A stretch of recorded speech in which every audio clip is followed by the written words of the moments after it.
నమస్తే TV triple 9 news ఇక వార్తల్లోని వివరాలు చూద్దాం. మేడే స్ఫూర్తితో కార్మిక హక్కుల పరిరక్షణకై మతోన్మాద ఫాసిస్టు విధానాలకు వ్యతిరేకంగా కార్మికులను ఐక్యంగా పోరాడాలని CPI MLA New Democracy Yellandu division కార్యదర్శి తుపాకుల నాగేశ్వరరావు, భారత కార్మిక సంఘాల సమైక్య భద్రాద్రి కొత్తగూడెం జిల్లా అధ్యక్ష కార్యదర్శులు తోడేటి నాగేశ్వరరావు, కొక్కు సారంగపాణిలు పిలుపునిచ్చారు. బీజేపీ మోడీ ప్రభుత్వం కార్మిక వ్యతిరేక విధానాలపై పోరాటాన్ని తీవ్రతరం చేస్తూ 138వ మేడేని జరపాలని ఐఎఫ్టీయూ జాతీయ కమిటీ పిలుపులో భాగంగా ఇల్లందు పట్టణంలోని ఐఎఫ్టీయూ కార్యాలయం, D block Hanuman temple centre, కొత్త bus stand centre, Satyanarayanapuram 21 feet Kalti Ramayya Gumpu, station basti, government hospital, Subhash Nagar number 2 basti తదితర సెంటర్లలో ఎర్ర జెండాలను ఆవిష్కరించిన అనంతరం వారు మాట్లాడుతూ కేంద్రంలో మతోన్మాద బీజేపీ ప్రభుత్వం ప్రజా వ్యతిరేక ఫాసిస్ట్ విధానాలపై ఐక్యంగా పోరాడాలని కార్మికులకు పిలుపునిచ్చారు. ఈ కార్యక్రమంలో CPI MLA New Democracy IFTU నాయకులు D Mohan Rao, D Nooneswararao, Mandala Venkanna, Boggarapu Raju, Rasala Lingam, Ramisetti Narasimharao, Koppula Srinivas, Gulla Sadayya, Tejavath Lalu, R Mohan Rao, Y Radhakrishna, Pulimamidi Srinu, S Venkataswamy, G Satyanarayana, Korasa Ramesh, G Venkata Narasayya తదితరులు పాల్గొన్నారు. ప్రపంచ కార్మికులారా ప్రపంచ కార్మికులారా పోరాడితే పోయేది లేదు, పోరాడితే పోయేది లేదు. అమారీ మోటార్ కార్మికులకు సంక్షేమ పార్టీని, ఆటో మోటార్ కార్మికులకు సంక్షేమ పార్టీని ఐఎఫ్టీయూ జిందాబాద్ జిందాబాద్. అందరూ ఆఫీసులో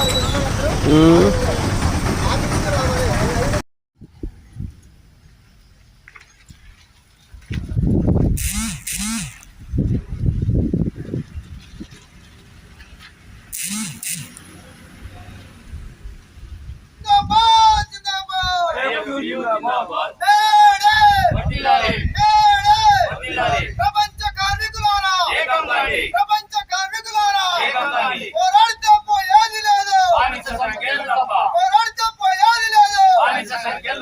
పోరాడదాం బీజేపీ ప్రభుత్వ ఫాసిజానికి వ్యతిరేకంగా, బీజేపీ ప్రభుత్వం అనుసరిస్తున్న మతోన్మాదానికి వ్యతిరేకంగా ఐఎఫ్టీయూ జిందాబాద్ జిందాబాద్. పోరాడదాం 4 లేబర్ కోడ్లకు వ్యతిరేకంగా, పోరాడదాం రైతాంగ వ్యతిరేక కార్మిక వ్యతిరేక విధానాలకు వ్యతిరేకంగా. సరే కామ్రేడ్స్, ఈరోజు 138వ మేడేని ప్రపంచం మొత్తం కూడా జరుపుకుంటాము. ఇవాళ మన దేశంలో ఈ యొక్క ఎన్నికల నేపథ్యంలో ముఖ్యంగా మతోన్మాద బీజేపీ అనుసరిస్తున్న కార్మిక వ్యతిరేక విధానాలకు నిరసనగా ఈ కార్మికులు మొత్తం కూడా మతపరంగా విద్వేషాన్ని రెచ్చగొట్టి విభజించేటువంటి విధానాలకు వ్యతిరేకంగా ఉద్యమాలను తీవ్రతరం చేయాలని చెప్పి భారత కార్మిక సంఘాల సమైక్య ఐఎఫ్టీయూ నేషనల్ కమిటీ ఇచ్చిన పిలుపు మేరకు ఈరోజు దేశవ్యాప్తంగా కూడా ఐఎఫ్టీయూ ఆధ్వర్యంలో ఈ జెండా ఆవిష్కరణ కార్యక్రమం నిర్వహించడం జరుగుతూ ఉంది. ఇల్లందు పట్టణంలో, భద్రాద్రి కొత్తగూడెం జిల్లా ఇల్లందు పట్టణంలో ఉన్నటువంటి డి బ్లాక్లో లారీ డ్రైవర్లు, మరి క్లీనర్లు, వర్కర్స్ యూనియన్ మొత్తం కూడా ఇక్కడ జెండా ఆవిష్కరణ కార్యక్రమానికి నిర్వహించడం అనేది జరుగుతుంది. ఈ జెండా ఆవిష్కరణని ఐఎఫ్టీయూ ఇల్లందు ఏరియా కమిటీ అధ్యక్షులు, అదేవిధంగా మోటార్ వర్కర్స్ ఫెడరేషన్ జిల్లా అధ్యక్షులైనటువంటి మోహన్ రావులను ఆవిష్కరించారు. వార్తలు ఇంతటితో సమాప్తం. మళ్ళీ తిరిగి ప్రసారం అయ్యే టీవీ ట్రిబుల్ 9 న్యూస్లో కలుద్దాం. అంతవరకు సెలవు.